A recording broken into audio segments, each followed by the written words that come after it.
Howdy. Today we have a cool old piece of Cold War tech.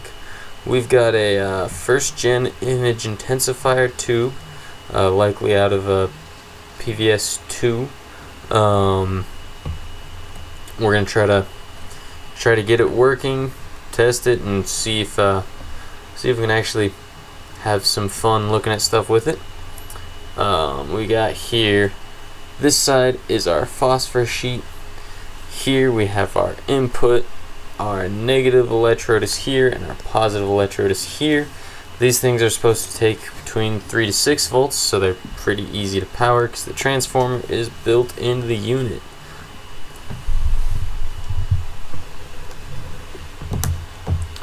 Alright, so for a primary optic on this, we are going to try to make it take a Canon EF mount, so we can just use standard camera lenses with it. Here I have a 18 to 200 millimeter, just got at the thrift store pretty cheap. We're going to try to 3D print an adapter to fit this mount onto our tube. Alright, so I got 2 of the prints done now. We have our first nice print here is just a Canon EF mount extender. There's a nice Python script someone made that will just generate these to whatever size you want. I will link that in the description. And we have this. I haven't cleaned the sports off it yet, but this is just a Canon EF mount that fits the same diameter as the tube, so we can just slide it over the front here. And then I'm not sure how well you can see it on the camera there. I just drilled a hole. I forgot to put it in the CAD, but I just drilled a hole so we can run a wire to our negative terminal here on the front. And then for our actual terminal, I just hand bent this copper wire to fit around, so when we put everything together, this will rest here and sort of spring in to maintain contact with that electrode. Not the most secure, but it's good enough for a quick prototype. So I'll demonstrate how that all goes together. We got this. We go ahead and slot this through that hole and get that there. Then we go to our tube. We start to line everything up over it and just push that down. Now the wire's held in place rigidly. We can sort of adjust this. It's not permanently affixed, it's just sort of held there by friction, but it holds fairly nicely. And then we can get our our just lens riser, I think is what they call whatever, our tube. Twist our tube on. Now that's installed. Last step, we can go ahead and throw a lens on this. So now we have a lens on it. Looks a little bit silly with this big lens and not much else, but it all works. Now we just need to figure how to get power to these 2 electrodes, so our positive or negative. Sorry, the colors are backwards. That's just the piece of scrap wire I had laying around.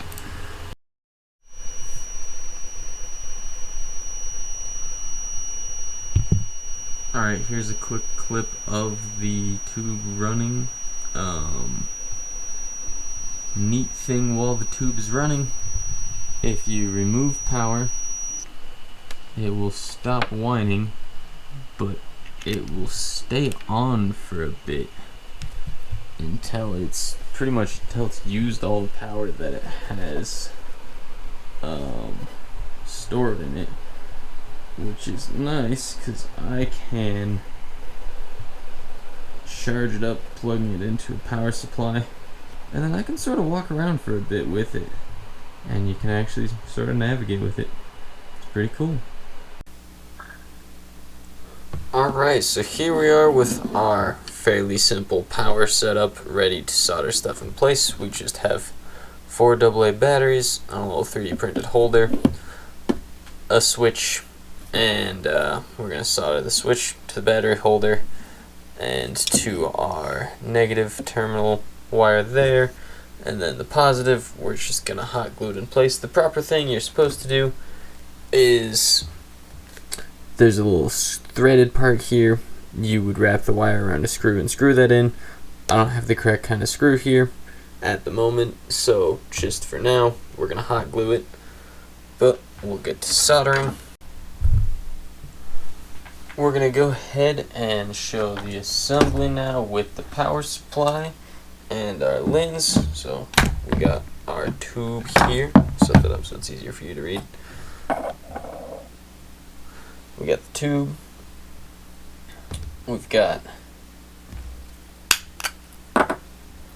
our mount, we've got our extender, and we have our lens. First thing we want to do, we want to, on our tube, get our negative electrode in place. So I want to get that around the first part there, then get this crunched down. Now it's in place properly. This doesn't have much give to it. It's sort of held firmly in place. Now we go ahead and we find where this index is.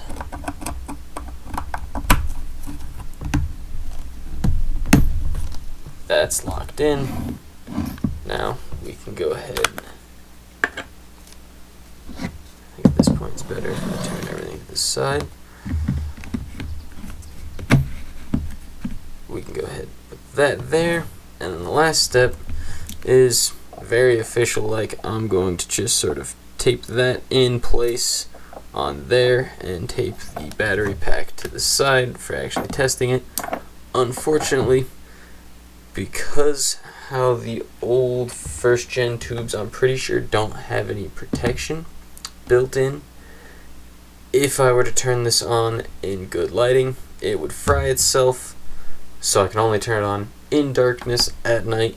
So I can't actually give you guys good video of it running, but I will, just looking at it in person, you can see pretty clearly through it. Unfortunately, the 3D printed battery holder I used didn't work great. It only really worked if it was in a clamp, so it wasn't as portable with this battery, but it happily takes any battery that can supply between 3 to 6 volts. So replacing that will be no trouble, and this is a pretty simple, easy way to set up one of these intensifier tubes, and you can walk around and use it for stuff. I fiddled with different spacers here and found that the 25mm spacer works pretty well.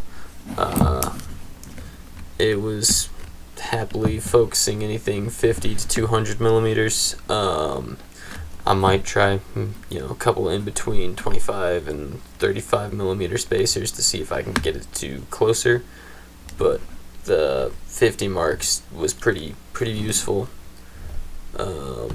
Overall, I'd say this was a fun, quick project.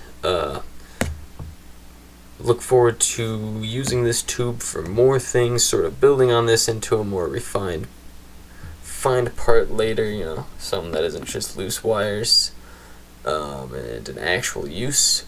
If anybody has any fun ideas what they think I should put this tube on or use it for, let me know in the comments. Anyways, thank you guys for watching. Have a great day.